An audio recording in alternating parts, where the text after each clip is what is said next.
하나님의 말씀의 강론에 들어가기 전에 저를 따라해 주셨으면 고맙겠습니다. 성경은 하늘의 책이다. 그래서 성경을 가까이 하면 세상이 멀어지고 성경을 멀리 하면 세상이 가까워진다. 오늘도 주님 안에서 여러분과 함께 은혜의 말씀을 나누려고 하는 것은 아까 봉독해 올린 킹제임 성경 사도행전 9장 10절에서 22절로서 전도자의 발걸음 세 번째인 전도는 누가 할 수 있는가 라는 제목으로 이 시간 같이 은혜를 나누려고 합니다. 우리는 지금 가장 변화가 급한 시대에 살고 있습니다. 씨를 뿌릴 때가 있고 추수할 때가 있으며 여름과 겨울과 봄과 가을이 변하듯이 사람의 모습도 사계절과 같이 변화무쌍합니다. 주위에서 혹은 신문과 TV를 통해서 보면 어떤 사람은 거의 평생을 악에서 악으로만 전전하는 것을 보게 됩니다. 그들을 볼 때마다 안쓰럽고 인생이 불쌍하고 왜 저렇게 살다가 인생을 마치는가 생각하니 참 가슴이 아픕니다. 그러나 이런 악한 사람이 자신의 몸을 죄악의 불길로부터 돌이키는 것을 천에 하나 만에 하나 보게 되는데, 그런 사람을 다시 한번 보게 되면요, 거의 그런 사람은 반드시 사회에 공헌하는 것을 보게 됩니다. 오늘 본문 죄악된 삶으로부터 돌이켜 놀라운 변화를 일으킨 사도 사울의 이야기입니다. 우리는 오늘 사울의 회심의 장면을 보면서 우리는 하나님의 구원의 섭리와 전도자로서의 소명에 관해 알 수가 있습니다. 우리는 사도 바울을 볼 때마다 느끼는 한 가지 사실은 하나님께서는 악한 사람들도 하나님 자신의 도구로 쓰신다는 사실입니다. 그뿐만 아니라 한 국가도 그렇다는 사실입니다. 여러분, 하나님께서 유대를 징계하기 위한 도구로 어느 나라를 사용하셨습니까? 바벨론을 사용하셨습니다. 하나님께서는 악한 바벨론 왕을 인생 막대기로 쓰시는 그 막대기를 꺾어버리시지 않았습니까? 그 반면에 하나님께서는 악한 왕들의 마음을 물과 같이 높게 만드시고 그들의 경외하고 참여하는 마음을 받으셔서 귀한 도구로 쓰기도 합니다. 왕중의 왕이신 하나님께서는 다마스커스의 성도들을 핍박하러 달려가는 대적 사울의 무릎을 꿇게 만드셨습니다. 주님께서는 사탄에 사로잡혀 악을 도모하는 사울을, 극악무도한 사울을, 당신의 자녀들인 성도를 핍박하는 그 사울을 빛나고 큼직한 그릇으로 택하신 것입니다. 그렇다고 해서 여러분도 주님을 대적하고 주님의 교회를 핍박하고 목사들을 대적하여 험담하고 성도들을 이갈시키지는 마시기 바랍니다. 왜냐하면 사울을 잘 보시기 바랍니다. 사울은 얼마나 많은 성도들을 핍박했습니까? 그러나 하나님의 손에 잡힌 바 되었고 그 사울은 회개한 후 주 예수 그리스도님을 증거하면서 일생을 보냈습니다. 히브리 이름을 가진 사울, 즉 사도 바울의 위대하고 눈부신 복음 전파 사업의 뒷면에는 주 예수 그리스도를 위한 그 당한 수많은 수고와 고통의 눈물이 있었다는 것입니다. 여러분들, 이 사도 바울이 많은 사람들을 핍박을 했기 때문에 그가 사는 동안 그 죄의 값으로 평생 동안 고생했습니다. 우리도 마찬가지입니다. 우리도 주님의 일에 방해를 했다든지 잘못했을 경우 하나님께서는 그 사람을 살리기 위해서 살아가는 동안 많은 벌과 고통과 어려움을 받게 하는 것을 우리는 볼 수 있습니다. 왜냐? 이 세상에서 그걸 털어야 되는 것입니다. 반드시. 그러니까 여러분이나 저나 구태여 하나님으로부터 그런 징계를 받을 필요가 없습니다. 그냥 교회에 오셔서 주님이라고 주님의 뜻 안에서 살면 되는 것입니다. 그래야 우리의 길도 평탄하는 것입니다.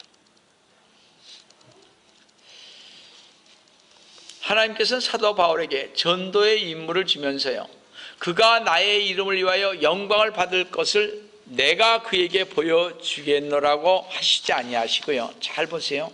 오히려 본문 사도행전 9장 16절에 보시면 그가 나의 이름을 위하여 얼마나 큰 일로 고통을 받을 것인가를 내가 그에게 보여주겠노라고. 얼마나 큰 일로 고통을 받을 것인가를 내가 그에게 보여주겠노라고 아나니에게 말씀했습니다. 사도 바울은 자신의 일생을 해가면서 자신의 삶이 주님을 위한 사역보다 그 사역을 수행하면서 받은 고통이 훨씬 더 많음을 고백했던 것입니다. 우리 다 같이 고린도후서 11장 23절에서 24절까지 한번 보겠습니다.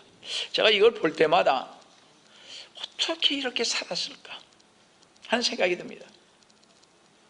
그가 스테판을 죽이는데 동의했고 많은 사람들 잡아다 감옥에 넣고 별짓을 다 했잖아요. 그렇죠? 그 대가가 하나님께서 분명히 그러잖아요. 나의 이름을 위하여 얼마나 큰 일로 고통을 받을 것인가를 내가 그에게 보여주겠다고 그러십니다. 그 말씀대로 사도 바울의 삶은 온통 수고와 고통으로 점철되어 있음을 알 수 있습니다. 고린도후서 11장 23절에서 28절을 보시면 그들이 그리스도의 종이냐? 내가 어리석같이 말하지만 나는 더욱 그러하도다. 내가 더 많이 수고하였고 너희들보다 더 많이 수고했다는 것입니다. 매도 헤아릴 수 없이 맞았고 더욱 빈번히 감옥에 갇혔고, 감옥에 몇 번 갔습니까? 5번 갔죠. 죽을 고비를 여러 번 당하였으니 유대인들로부터 40에 하나 뺀 매를 5번이나 맞았습니다. 엄청 맞은 거죠. 3번 몽둥이로 맞았으며 1번은 돌로 맞았고, 죽은 줄 알고 돌로 맞으니까 이렇게 성 밖에 내다버렸죠, 사도 바울은. 3번 파손을 당했는데 하룻밤과 낮을 깊은 바다에서 보냈으며 여러 번 여행 중에 강의 위험과 강도의 위험과 동족으로부터의 위험과 이방인으로부터의 위험과 성읍에서의 위험과 광야에서의 위험과 바다에서의 위험과 거짓 형제들 가운데서의 위험을 당했으며 수고하며 애쓰며 자주 깨어있고 배고프며 목마르고. 그렇죠. 얼마나 배가 고팠겠어요. 다니면서 목마르고 자주 금식하며 춥고 헐벗으느라. 제가 계산해 보니까 여기에 하나하나 25가지더라고요. 그러니 이분이 평생 동안에 약 20여 년, 거의 30년을 다니면서 얼마나 많은 수고를 했어요. 고통을 당했느냐 이런 얘기죠. 우린 조금만 해도 그런데 강의 위험과 강도의, 이거 동족들이 죽이려고 얼마나 했습니까? 우리 그냥 여기 이거 봐서 그런 거죠. 그러면서 뭐라고 했어요? 그 외부의 일들 외에도 날마다 나에게 밀려드는 것은 모든 교회에 관한 염려라. 참 대단한 분이죠. 이 어려운 가운데서 교회만 생각했죠. 성도들만 생각했잖아요. 어떻게 이럴 수 있느냐 이런 얘기죠. 저한테 조금만 뭐라 그래 보세요. 저 가만 안 있죠. 그죠? 이게 제가 아직 덜 돼서 그래요. 그렇지 않습니까? 내가 죽질 못해서 그런 거죠. 솔직히 말해서 그렇습니다. 하나님은 저한테 요한복음에서 분명히 죽으라고 그랬는데 제가 10여 년 전에 받았는데 주님 제가 어떻게 죽어야 하나요? 그랬습니다. 말씀 보고 기도 보고 전도하면 다른 사람하고 뭐 그런 한계가 없잖아요. 근데 이것만 지나면 머리 조금만 해도 화가 나고 조금만 해도 신경질 내고, 이거 죽지 않아서 그런 거거든요. 그렇지 않습니까? 그래서 제가 어느 어디서 한 번 들었는데 어떻게 하면 죽을 수 있나? 금식을 많이 해보자. 그래서 한동안은 금식을 정말 한 달에 열흘 이상은 했던 것 같습니다. 열흘, 어떨 때 15일까지도. 금식하면 기운이 없으니까 다른 뭐 잡생각이 없잖아요. 근데도요, 밥만 먹으면 또 생각이 나는 거 있죠. 이 머리가 참 안 좋습니다. 제가 보면 어떻게 하면 죽을 수 있나? 여러분 한번 생각해 보세요. 어떻게 하면 내가 죽을 수 있나? 아무리 생각을 해봐도 잘 모르겠어요. 딱 하나 아는 것은 있습니다. 근데 제가 그걸 실행을 못하니까 지금 말을 못 드리겠습니다. 뭔지 아세요? 그냥 사람 보면요, 그냥 저기 지나가시고 말하지 마세요. 여러분은 하루 동안만 한번 말하지 말고 지내보세요. 이렇게. 그러면 여러분 죽을 수 있습니다. 그냥 땅만 보고 가세요. 그냥. 그럼 죽을 수 있습니다. 내가 살아나니까 이게 안 되는 거죠. 금요일 날 잠깐 거기 가서 말씀을 드렸습니다만, 가정교회에서 죽어야 되는데 죽질 않더라고요. 그냥 성격이, 저도 팔팔해서, 저도 팔팔하다 그런다면 여러분들은 저보다 더 팔팔할 것 같아요. 여러분들 죽어야 주님께서 쓰신다고 그랬는데 죽질 않으니까 아마 저를 아직 안 쓰시는 것 같아요. 자, 사도 바울은 보이지 않는 능력의 손에 붙잡혀 인생의 전환점을 맞이했지만 그 주님을 섬기면서 수많은 고통을 맞이했던 것입니다. 죄로 얼룩진 이 세상의 모든 만물들은 고통을 통하여 하나님을 진심으로 섬긴다는 것입니다. 사울은 변화되어 죄로 물던 세상의 말씀의 생수를 공급하는 전도의 사역을 담당하게 되었고, 사울의 변화는 하나님의 절대 주권을 만민에게 보여줌으로써 사울이 먼저 주 예수 그리스도를 택한 것이 아니라 주 예수 그리스도님께서 먼저 사울을 택했다는 그 사실입니다. 우리가 잘 알다시피 사울은 다마스커스에서 강한 하늘의 빛을 받아 말에서 떨어지면서 땅에 엎드려 있을 때 다같이 본문 사도행전 9장 4절을 보시면 하늘에서 음성이 들리기를 사울아 사울아 내가 왜 나를 박해하느냐 했습니다. 사울이 다마스커스에 가서 지금 제자들을 다 죽이려고 그랬잖아요. 다 잡아서 감옥에 넣으려고 그랬던 그런 사람입니다. 어떻게든 예수 그리스도만 믿으면 다 잡아 죽이려고 그랬습니다. 그런 사람이에요. 그런데 지금 다마스커스로 지금 그들을 잡으러 갔을 때였습니다. 그때 하늘에서 빛을 받아서 아주 강한 빛을 받아서 말에서 떨어졌죠. 근데 거기에서 뭐예요? 사울만 들었잖아요. 다른 옆에 있는 사람들은 못 들었습니다. 그 말을. 9장 5절에서 사울은 주여 당신은 누구십니까? 이렇게 물었습니다. 그때 주님께서 말씀하시기를 나는 내가 박해하는 예수라. 바로 성도를 못 살게 하는 것은 주 예수 그리스도를 박해하는 것입니다. 가시채를 걷어차는 것이 내게 고통이라. 사실 사울은 자신의 임무를 충실히 완성하기 위한 일념으로 사로잡혀 있었고, 그래서 사울은 살기등등해서 마치 먹이를 향해 성급하게 돌진한 짐승과도 같이 다마스커스에 있는 그리스도인들을 체포하기 위해 발걸음을 재촉하고 있었습니다. 그리스도인들을 핍박한 그 결과 자신이 부질없던 과거를 가시채를 걷어차는 것과 같은 쓰라린 고통을 맛보았다고 고백한 것이 아까 고린도 후서의 11장에 있는 말씀입니다. 사도 바울을 통해 알 수 있는 한 가지 사실은요, 사람이 회개하고 주 예수 그리스도님을 믿게 되면 두 가지 사건이 동시에 발생하게 됨을 우리는 볼 수가 있습니다. 인간은 전지전능하신 능력의 하나님을 마음속에 모셔드리게 된 동시에 하나님께서는 충성스러운 종을 얻게 되는 것입니다. 사도 바울은 주 예수 그리스도님을 만나는 순간 사도행전 9장 6절을 보시면 주여 내가 어찌하오리까? 주여 내가 무엇을 하리까? What shall I do, Lord? 영어 잘하자. 여하튼 여기서 뭐라고 했습니까? 라고 하니 주께서 내게 말씀해 일어나서 뭐라고요? 다마스커스로 가라. 그리하면 네가 할 모든 일들을 정한 대로 내게 알려주리라. 사도 바울은 하나님과 만나는 순간 새로운 피조물이 되었고 충만한 마음으로 주여 내가 어찌하오리까? 주여 내가 무엇을 하리까? 이렇게 말했습니다. 하나님께서 사울에게 해야 할 일을 명하는 대신 어떤 사람이 되라고 하셨냐면요, 잘 보세요. 하나님께서 사도 바울에게 오늘 본문 9장 15절에서 이렇게 말했습니다. 그러나 주께서 그에게 말씀하시기를 내 길을 가라.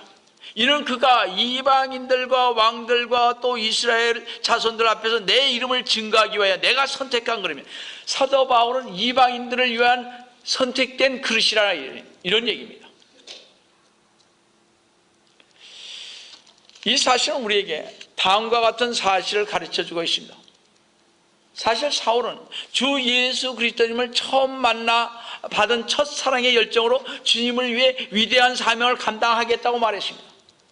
그러나 우리의 은혜롭고 자비로우신 주님께서는 사울의 마음이 원인으로 돼 육신이 연약함을 알고 계셨기에 너는 나의 선택한 그릇이 되라고만 말했습니다. 어떤 선택한 그릇이냐, 어떤 그릇이냐 한가 하면 주님의 이름을 증거하는 그릇이 되어라 이렇게 말했습니다. 우리가 알다시피 사울은 그의 견고한 그릇 속에 많은 학문과 지식과 율법과 가문과 전통과 신념을 넘치도록 담고 있던 아주 대단한 사람이었습니다. 그러나 주 예수 그리스도님을 만난 뒤 사울은 이런 것들을 초계와같이 여겨 다 쏟아버렸습니다. 그는 그뒤 자신의 그 빈 그릇에 주 예수 그리스도님으로 가득 채우게 되십니다. 이 세상 것을 우리도 다 버려야 되는 것입니다.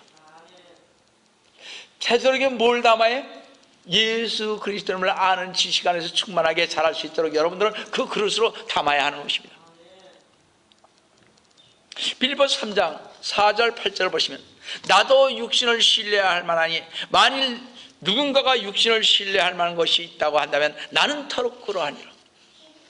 나는 8일 만에 할례를 받았고 이스라엘인이며 베냐민 지파요 히브리인 중에 히브리인이요 율법에 의하면 바리새파라.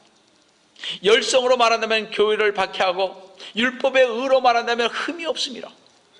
자긴 율법을 바리새인들은 다 지키잖아요.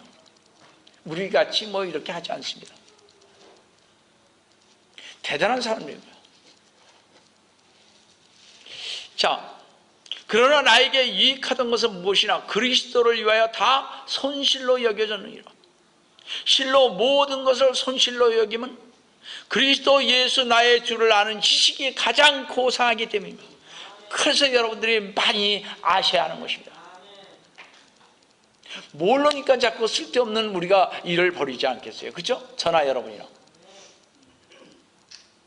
내가 그를 위하여 모든 것을 잃어버리고 그것들을 오히려 배설물로 여기면 그리스도를 얻기 위함이라고 그러십니다. 그러니까 우리에게 다 버리는 것이죠. 내가 죽는다는 것이 바로 그런 거 아니겠습니까? 아까 말씀드린 대로 제가 가정교회에서 그 말씀을 드렸습니다. 죽어야 되는데 이 죽지 않는단 말이에요.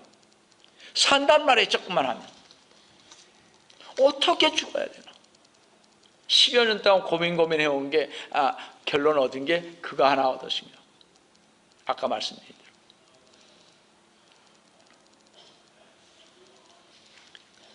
자신의 학문과 가문과 율법의 의와 지식을 버리고 오직 그리스도의 이름을 자신의 그릇에 가득 채움으로 준비했던 것입니다. 성도 여러분, 하나님께서는 아무 사람이나 들어쓰시지 않는다는 것입니다. 반드시 준비된 자들을 들어쓰신다는 것입니다. 그래서 하나님께서는 에레미야 5장 1절에서 공의를 행하고 진리를 구하는 누군가가 있다면 했습니다. 모세도 왕궁에서 40년을, 광야에서 40년을 준비시킨 다음에 쓰셨고요. 아브라함도 24년간 준비해서 쓰임받았으며, 야곱도 17년간 깨어진 다음에 쓰셨고, 요셉도 13년간 훈련을 시켰습니다. 30세에 총리가 됐지만 13년간 팔려서 다녔지 않습니까? 감옥에도 가고. 이렇게 하나님께서는 사람을 쓰실 때 그 쓰시고자 하는 사람을 반드시 먼저 깨트리는 것입니다. 그 깨트린 과정을 보면 아직과 고집, 그리고 자만, 그리고 교만을 꺾은 후에 비로소 그 사람을 사용하는 것입니다. 많은 사람들, 특별히 주님의 일을 하는 집사나 전도사나 장로들, 그리고 목사들이 하나님께서 왜 나를 안 쓰실까 하는 의문을 가지게 됩니다. 저도 하나님께서 이 교회를 시작한 지 벌써 내년이면 5년이죠, 그죠? 20여 년이 되어가는데 왜 나는 다른 목사님처럼 쓰지 않으실까? 왜 어떤 목사님은 쓰고 어떤 목사님은 안 쓸까 생각을 해볼 때가 많이 있었습니다. 가장 큰 이유 중에 하나가 바로 준비가 아직 되어 있지 않다는 것을 제가 알았습니다. 아직 그 그릇이 안 됐다는 거죠. 제가 아직 주님께서 요한복음 11장에 줬던 그 말씀대로 하나의 미랄이 썩어지지 않았다는 거죠. 죽지 않았다는 거죠. 그래서는 아직 안 썩구나 하는 생각을 해봅니다. 그래서 어떻게 하면 죽나? 참 고민을 많이 해왔습니다. 여러 가지 생각도 많이 했습니다만, 여러분, 준비된 그릇을 되기 위해서는 주님의 일을 하되 어떻게 주님 안에서 쓰임받을 것인가를 생각해 보아야 할 것입니다. 여러분들, 쓰시는 것 같지만 그렇지 않다는 것입니다. 자기가 좋아하는 것을 막 한다는 것은 그것은 자기가 좋아서 하는 거죠. 그건 하나님이 쓰시는 거 아닌 것입니다. 하나님의 쓰시는 방법은요, 우리의 생각과 전혀 다릅니다. 하나님께서는 사람을 차별하는 것이 아니라 아직 준비가 되지 않은 사람은 어쩔 수 없이 사용하지 못하는 것입니다. 훈련받고 준비되어 있지 않으면요, 야구 선수가 되는 사람이 없습니다. 훈련받은 사람만이 야구 선수로서 생활을 할 수가 있습니다. 이처럼 전도자가 되려면 우리는 다음과 같이 준비해야 할 것입니다. 첫 번째로 구원의 확신을 가지고 있는 자가 전도해야 합니다. 구원의 확신을 남에게 가르치지 못하고 자기 입으로 고백해서 피력하지 못한다면 그 사람은 다른 사람을 구원받게 할 수는 없는 것입니다. 여러분, 그렇지 않습니까? 먼저 자기 자신의 구원의 확신이 있어야죠. 주님을 믿었더니 기쁘고 너무 좋고 행복하고 어찌할 뻔 모르고 그런 뭐가 있잖아요. 따라서 이 구원의 확신에 대한 내용, 즉 복음을 적어도 30분 정도 이야기해서 정확하게 이해시켜야 하기에 우리는 언제나 수첩이나 어떨 때는 성경의 요약을 해가지고 몇 번이고 보고 읽고 또 보고 읽고 외우든지, 적어도 그 적은 것을 보고서라도 새로운 사람, 믿지 않은 사람을 만나 구원의 확신을 심어줘야 할 때, 즉 그 구원의 복음을 어떻게 증거해야 할지를 여러분이 스스로 알으셔야 하는 것입니다. 여러분들, 우리가 전도하는 거, 물론 이렇게 주는 거, 전도지 주고 이런 것도 다 전도입니다. 그러나 구령, 사도 바울이 얘기했던 구령은요, 가서 그 사람을 만나서 그 사람에게 복음을 증거해서 그 사람을 영접시키는 것까지가 구령인 것입니다. 좀 다릅니다. 이 사도 바울이 했던 것과 저희가 지금 현 시대에 와서 했던 것은, 그러나 그것이 나쁜 것은 아닌 것입니다. 해야죠, 그거라도. 나중에 그 말씀을 듣고 많은 사람이 변화됐다는 것을 여러분도 들었을 것입니다. 저 같은 경우에도 항상 기본적인 것을 이 성경책에 적어놓고 잊어버릴만 하면 또 보고 하는 것입니다. 자꾸 잊어버려요. 그래서 언제든지 잊어버리지 말아야 할 것을 생각하면서 복음을 간단하게 전할 수 있는 방법이 무엇인가, 항상 이 생각을 좀 해봅니다. 제가 전도를 목요일날 나갈 때 전 사실 들떠서 나갑니다. 오늘 주님 무디처럼 한 사람만 만나게 해주세요. 더도 말고 한 사람만 만나게 해주세요. 무디는 한 사람을 만나서 구령시켜서 그들을 전도했지 않았습니까? 복음을 증거하지 않습니까? 저도 그런 사람 만나게 해주세요. 그러면 마음이 들떠서 나갑니다. 근데 다 끝날 때쯤 돼서 실망이 돼서 또 들어옵니다. 주님 죄송해요. 참 제가 용기가 없어서 그거 하나 못했네요. 또 돌아오는 거죠. 정말 그러면 내가 다음 주 목요일 날 나가서 정말 한 사람을 위해서 주님 찾게 해달라고, 이 테이프 듣는 사람마다 복음이 증거되게 해달라고 가죠. 정말 기쁜 마음으로 갑니다. 정말 할 때는 오늘 한 사람 만나겠지. 계속 나갈 때마다 이렇게 마음이 허전하게 돌아올 때가 많이 있습니다. 가서 뭘 했나? 가서 그냥 이렇게 섰다가 왔나? 이 얘기만 하다가 왔나? 이거 시간 낭비 아닌가? 그래도 나가봐야지. 하고 나옵니다. 물론 그들이 가서 자기 교회 가서 열심히 하면 되는 것입니다.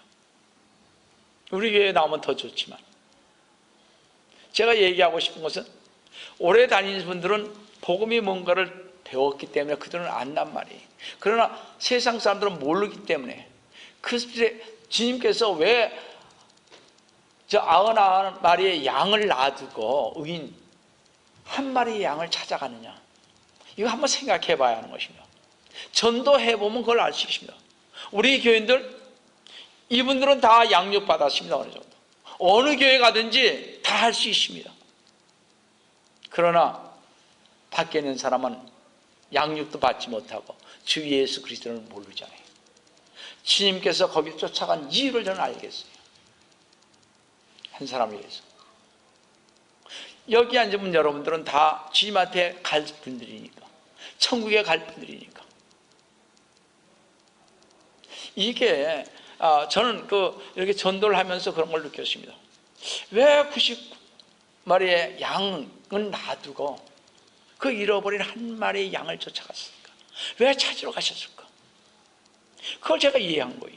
전도를 해보니까 우리 교인들은 다 양육받았지, 구원받았지, 받지 못한 사람이 참으로 중요하구나. 왜냐하면 이분들은 어디 가서든지 다 구원받았으니까.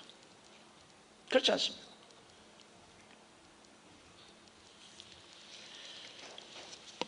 제가 집사였을 때 항상 저는, 지금은 가지고 있지 않습니다만, 한 사랑의 편지를 가지고 다니면서 그것을 보고 사람들을 증거했습니다. 그런데 그 당시 교회에서 보니까 학생들을 가르치는 선생님들, 또 찬양대원들, 많은 성도들이 구원의 확신을 갖고 있지 못하는 것을 봤습니다. 아니 어떻게 저들이 그러면서 가르칠까? 시간이 있을 때마다 그들을 앉혀놓고 1시간씩, 어떨 땐 2시간씩 말씀을 증거한 적이 있습니다. 제가 평신도회 때 그랬습니다. 성도 여러분, 구원의 확신이 오시면 꼭 우리 연락을 해서 그들을 받아들여서 그들에게 복음을 증거해야 할 것입니다. 항상 우리에게 또 그들에게도 시간이 있는 것은 아닌 것입니다. 우리 모두는 내일 일을 알 수 없잖아요. 그러므로 꼭 구원의 확신을 갖고 그 확신 갖고 구원을 받지 못한 방황하는 사람들을 우리는 구원으로 인도해야 할 것입니다.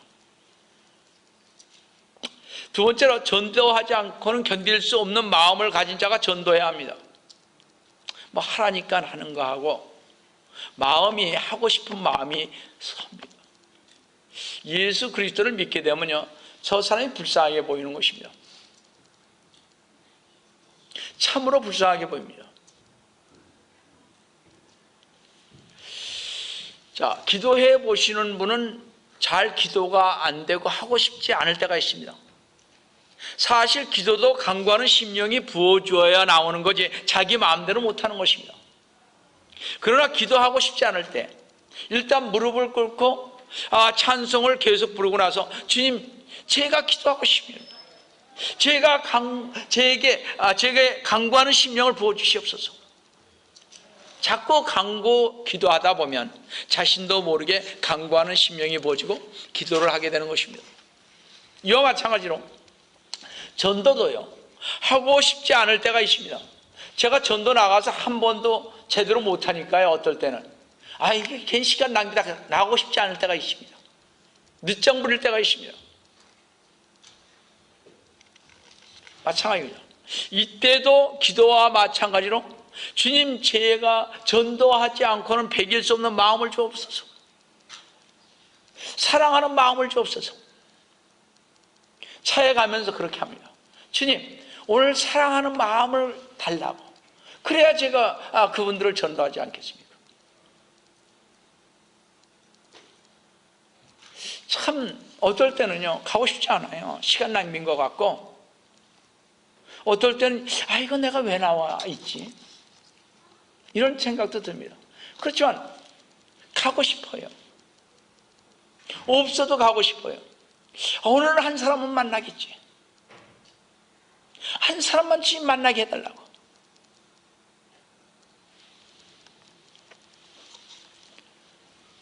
성도 여러분, 전도자도요, 항상 전도하고 싶어서 전도하는 것은 아닌 것입니다. 받은 바 사명이기에, 지상명령이기에 참고 나가서 전도하는 것입니다. 그렇다고 해서 아까 말씀드린 대로 막상 전도를 나간다고 해서 다 되는 것도 아닙니다. 그러나 갈라디아서 6장 7절 9절의 말씀을 한번 잘 음미해 보시기 바랍니다.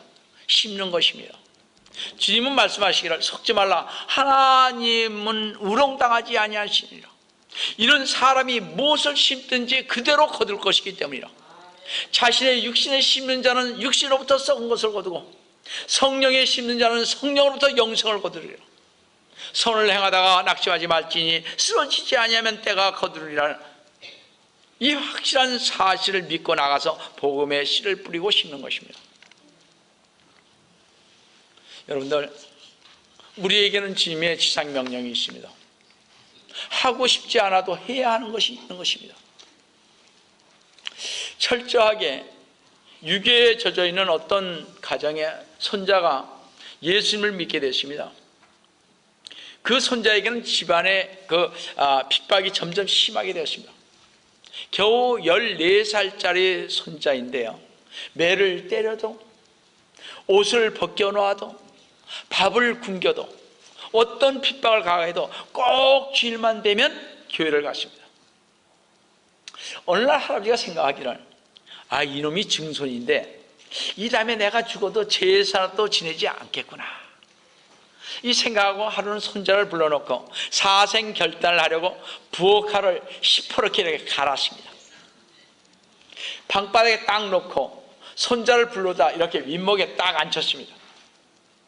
할아버지는 오늘 너하고 나하고 끝장을 내자.